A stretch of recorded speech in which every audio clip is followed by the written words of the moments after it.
Right, is that everyone for the next tower tour? Okay, well come on in.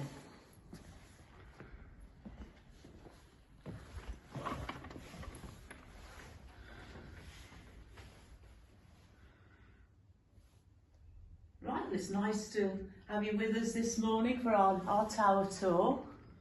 And we've started here in the base of the tower, which is called the Tower Room. Now, as you'll see the plaque there, 1987, the old primary school was sold and we got a little bit of money out of that. And so that was used to raise the ringing floor where the bell ringers stand. And why that was needed was because before that time, the bells were rung from here, and that was 70-foot ropes, and that made bell ringing really difficult. And so not only did that create a room here where we have our Sunday school, and also a nice floor for the bell ringers to stand on, but also there's that circle in the middle, so if a bell needs to be brought down for repair, it can be lowered through there. It would be quite a job, I think, bringing it down the spiral staircase. Right, shall we go on? Depending on what you count as a step, there are around 90 steps up and 90 steps back. So I hope you're feeling fit this morning.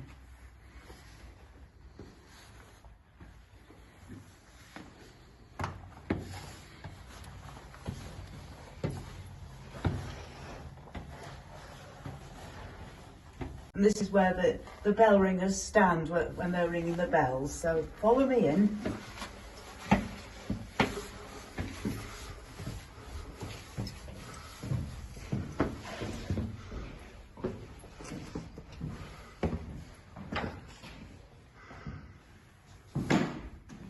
So you can see the mat, little circle of mats that the bell ringers stand when they're ringing. And so next time you hear the bells ringing, you can imagine them all standing on the mats with their ropes, which you can see here.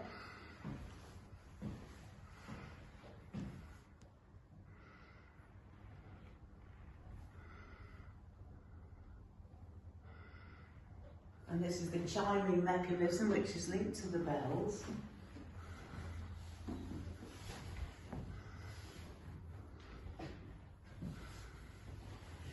We've got 8 bells in this tower. The first, as you can see from the plaque there, the first 6 were added many years ago, and then the second 2 were added at the beginning of the 20th century, 1908, and they're on a separate frame. And currently the church, and particularly the bell ringers, are trying to raise tens of thousands of pounds because the bells are in urgent need of refurbishment. And this is a good opportunity to see the west window, which you can't see the detail as easily from outside.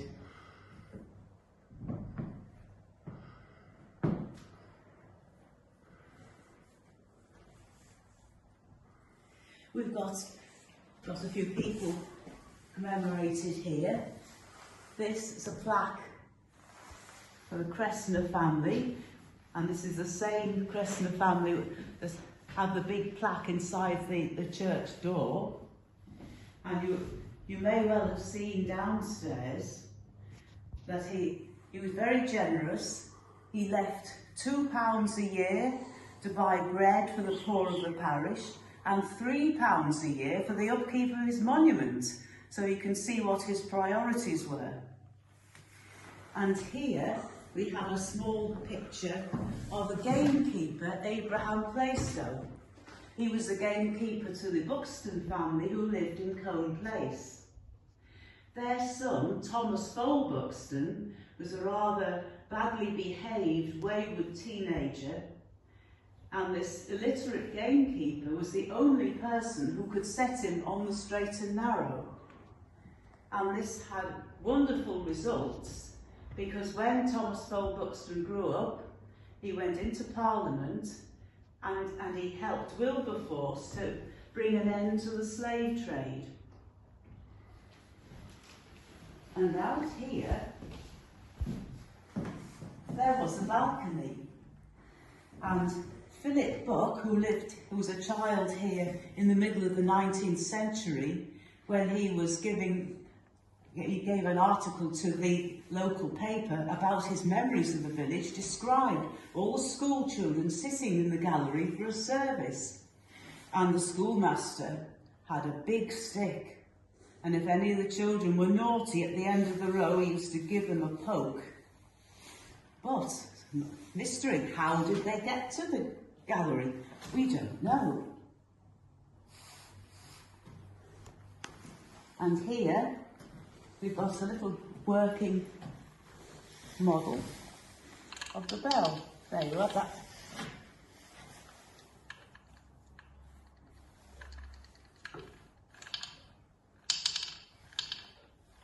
You probably just about see the little clanger in the bell going when it's pulled.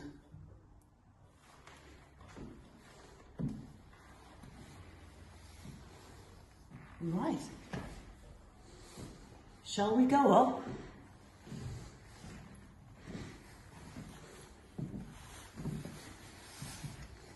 Now here you've got to be very careful because the step goes down before it goes up again, and I will try not to demonstrate that by falling down.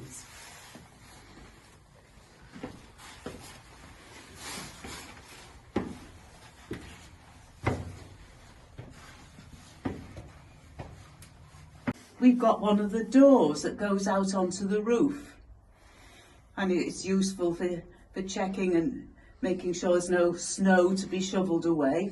But also when we have our annual teddy bear parachute drop, sometimes if it's windy, the poor unfortunate stuffed toys end up on the roof, and people had to go out there and retrieve them and return them to their distraught owners. Right, so here's the clock chamber. Perhaps you can hear it ticking.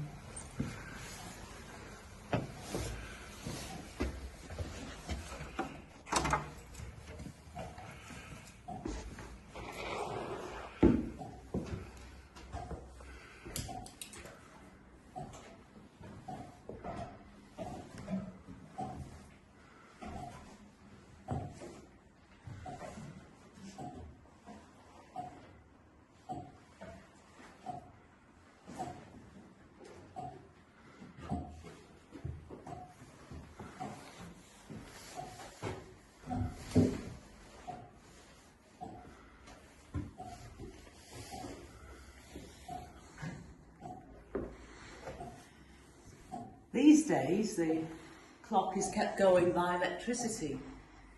But years ago, I think up to the sort of late 1950s, a man called Clocky Mays, who, not surprisingly, had a watch and clock shop where Percival's is now, used to come up here and wind it by hand. And when he got into his early 90s, he thought that perhaps it was a good time to stop.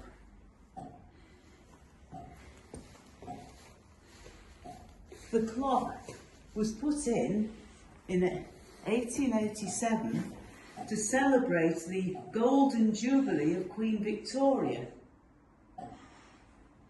And before that, the cuttings from the local paper say that the clock had a triangular face and only one hand. So let's just hope it was the hour hand. This part of the mechanism, the weights, can be adjusted, and in the old days they were adjusted by putting coins on them. So there's quite a fine adjustment had to be made. I mean, you don't need an Excel spreadsheet, you see, it's just all chalked onto the post.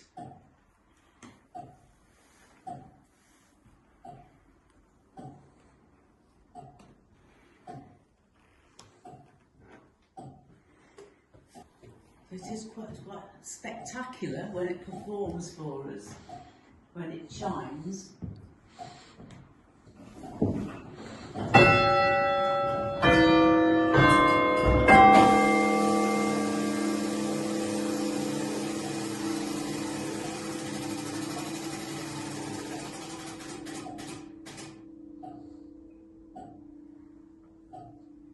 So next time you hear the clock chiming when you're out in the street, that's what's going on inside.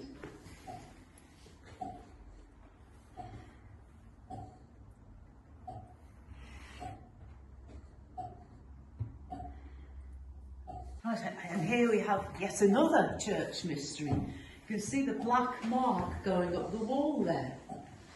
What is it? It looks like soot in the back of the chimney. But where was the chimney? Where was the fire? We don't know.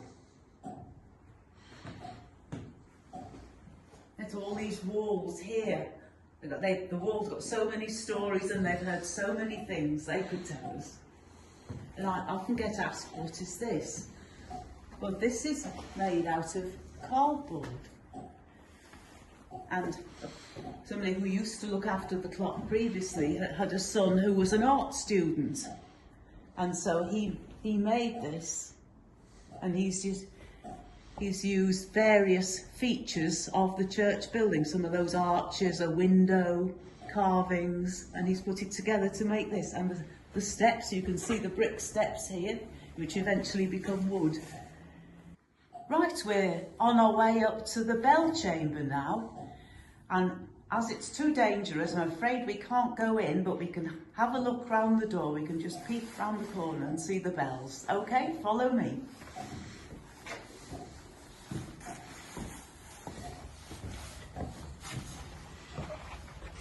Here we are, and here's the bell chamber. As I say, it's a bit too dangerous to go in, but we'll have a look round the corner. And there they are. And I'll just add this, at this point, these stairs that we've just climbed up have changed from brick to wood.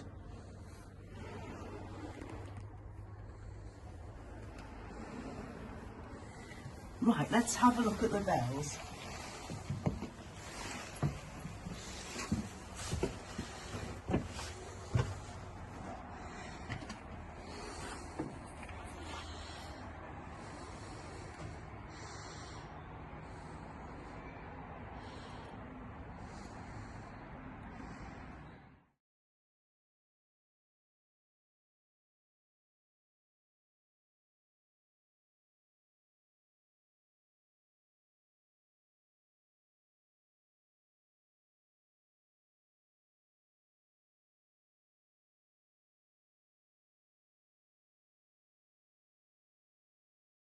We are at the top. Let's go out, and you can see that when this tower was built, people must have been very small.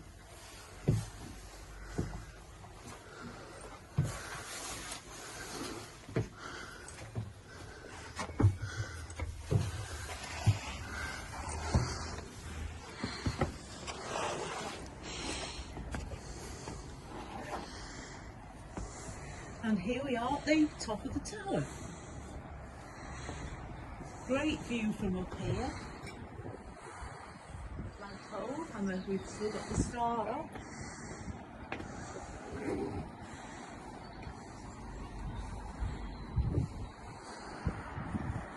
can see the chalky woods in the distance there. And the primary school a bit closer.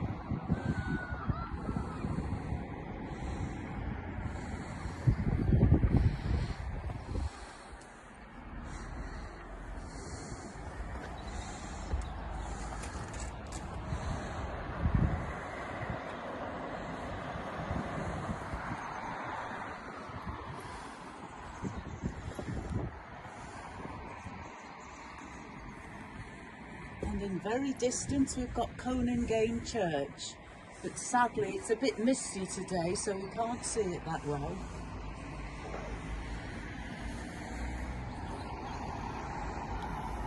And quite often over to the left there you can see the monument in Colne Park. Can't see it today. And in the trees in the distance you can often see the little white triangle, which is the spire of Whitecombe Church.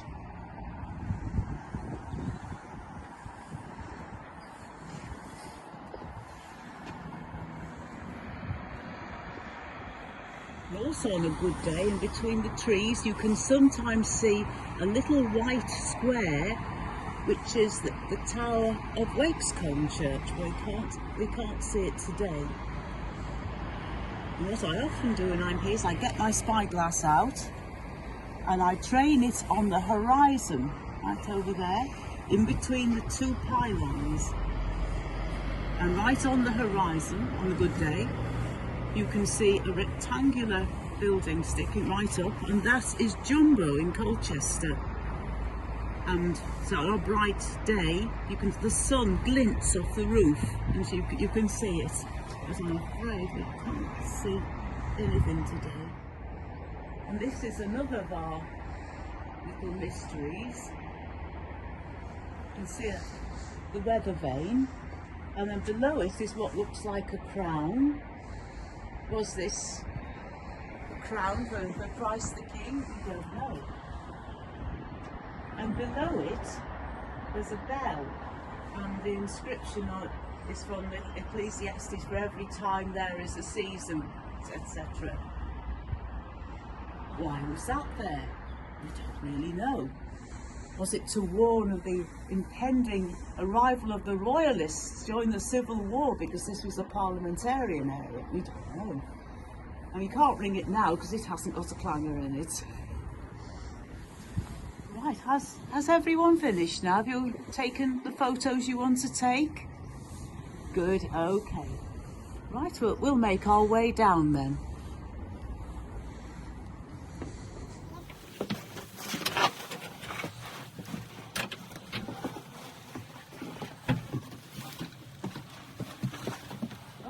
And here we are, we're back down to the bottom. Well done for everybody for getting up to the top and back.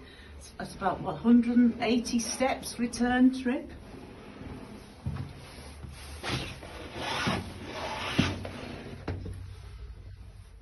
Right, well, thank you very much for coming, everyone. I hope you enjoyed your trip up the tower and that you're not too exhausted.